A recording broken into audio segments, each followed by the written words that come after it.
On this episode of China Uncensored, 5 Hollywood movies infiltrated by China. Hi, welcome to China Uncensored. I'm your host, Chris Chappell.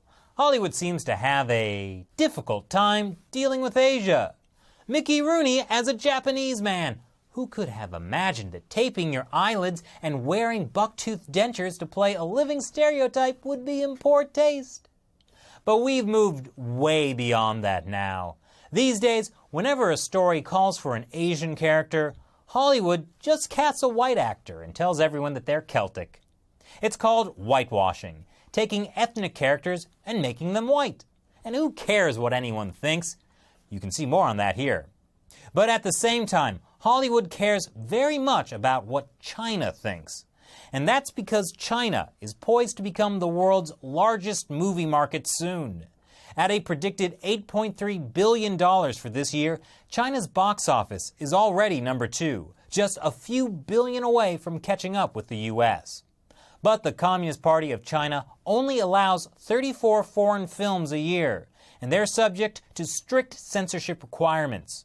So that means before the next Hollywood blockbuster goes into production, studios go to great lengths to ensure their movies won't hurt the feelings of the Chinese censors.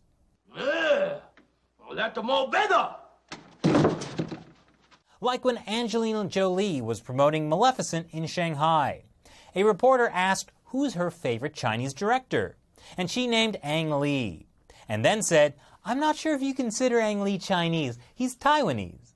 Well, that made everyone pretty angry because that seemed to imply that Taiwan was somehow a separate entity from mainland China, just because it has its own government, currency, and Olympic team. One Weibo user even called Jolie a deranged Taiwan independence supporter. Disney was concerned this could affect their movie chances in China, so they made Jolie go on a publicity tour in Shanghai. Moral of the story: Maleficent made $48 million in China. Money is moral, right? But it's not just celebrities that need to be careful. Everyone watching an American movie now needs to be careful too, because there's a pretty good chance that the next blockbuster you watch will have been changed to appease the Chinese Communist Party. And here are 5 Hollywood movies that's already happened to. Number 5, Great Wall. The biggest production in China's filmmaking history. It's set 1,000 years in the past, and Matt Damon helped save China from monsters. Matt Damon. Something like that. But there's more to the story than whitewashing. The movie is produced mainly by Legendary Entertainment, the people who brought you Jurassic World and Interstellar.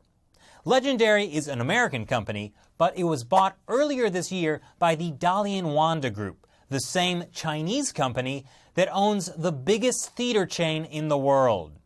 Will the Great Wall finally give the Chinese government the soft power movie they crave? I just hope they give us Matt Damon back. Number 4, Iron Man 3. So when the main villain, or is he, is based on an offensive Chinese stereotype, you can understand why that would be changed. But Iron Man 3 takes it a step further. For the Chinese release, they added a 4-minute new scene featuring 2 famous Chinese actors saving Tony Stark's life. And don't forget the product placement. Enjoy Ely milk today. Remember that one. Disney also partnered with Beijing-based DMG Entertainment. Not only did that help Iron Man 3 break past the 34 foreign film limit, it also meant Disney got a bigger share of the profits, 40% of the profits instead of just 25%. Yeah, the Chinese regime normally only lets foreign movies keep 25% of box office revenue. Robert Downey Jr., the actor who plays Iron Man, also went to Beijing for a press conference. "I'm interested in all things Chinese," he said, "and I live a very Chinese life in America." By which I can only assume he means working for $5 a day, dealing with corrupt local officials, and staying away from political issues to avoid having his organs harvested. Number 3, Independence Day, Resurgence. How do you make the sequel to the highest grossing movie of 1996 a hit in a country it was never shown in? Well, for one, get rid of that whole America saves the world theme. Instead, why not have China and the US work together as part of the Earth space defense to defeat the aliens? Be sure to throw in Hong Kong pop star Angela Baby. And let's not forget Moon Milk, a competitor to the Ely milk from Iron Man 3. In fact, Independence Day Resurgence features so much Chinese product placement that even my favorite state-run media, the Global Times, makes fun of it. On the plus side, this level of teamwork did help get the movie a same-day release in China and the US. Pretty rare, since usually there's a long censorship process involved. Fortunately, they just made censorship part of the script writing. Number 2. World War Z. The great thing about this movie is, even if you read the book, it will still seem fresh, because it's an entirely different story. Spoilers for the book. The zombie virus that sweeps the world begins in China. It spread through the Chinese military's black market organ trade. The Chinese regime covers it up by launching a war on Taiwan. Civil war breaks out as top officials mobilize the army to protect their own skin, leaving the rest of the country to burn. That only ends when a rogue Chinese nuclear submarine nukes the Politburo Standing Committee. Now, spoilers for the movie. There are none. It's already been spoiled because literally nothing in the book is in the film. It was all changed in the hopes of getting a China release, which they did not get. I mean, nuke the Politburo. Plus, the Chinese regime has had problems with Brad Pitt ever since he was in that movie about that separatist leader, the wolf in monk's robes, the Dalai Lama. So yeah, that movie was never going to get a piece of the Chinese market. And finally, number 1, Transformers: Age of Extinction. Not just the toys are made in China. Transformers: Age of Extinction was a co-production between Paramount Pictures, a Chinese company, Jiaflix Enterprises, and, get this, state-run newscaster and Communist Party mouthpiece CCTV. That means the Chinese Communist Party was directly involved. And you might just be able to make out their fingerprints on the film. For instance, the villain of the film is the American government, specifically the CIA. That hurts. One U.S. authority puts a gun to the hero's daughter's head to get him to reveal information. The main villain is manipulating the U.S. government. His appeal to national security is really just a cover for a secret project he's got with the big corporation that will make him rich. And he's willing to kill for it. As popular entertainment magazine Variety wrote, "My first reaction to Age of Extinction was that it was an astonishingly unpatriotic film.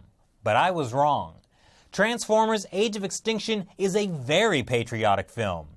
It's just Chinese patriotism on the screen, not American. Because how do Chinese authorities come off? Well, when aliens attack Hong Kong, who you gonna call? The Chinese central government. We gotta call the central government for help. And then the Chinese defense minister comes along and vows to protect Hong Kong. Just a few months after the movie came out, tens of thousands of Hong Kong protesters spoke out against that very same Chinese central government for destroying their freedoms and way of life. Then there's this scene. Even when running from CIA assassins, there's always time to stop for Shuhua milk, made by our old friends at Ely.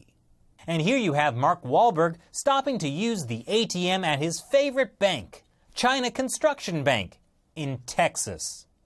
And what did they get for teaming up with the Chinese government to make anti-American propaganda? $300 million, surpassing China's previous top-grossing movie, Avatar. Moral of the story is money! In fact, Paramount must really have enjoyed the experience working with the Chinese regime. That might be why the Dalian Wanda Group is trying to buy a $1 billion stake to 49% of Paramount. But this is all just the tip of the iceberg.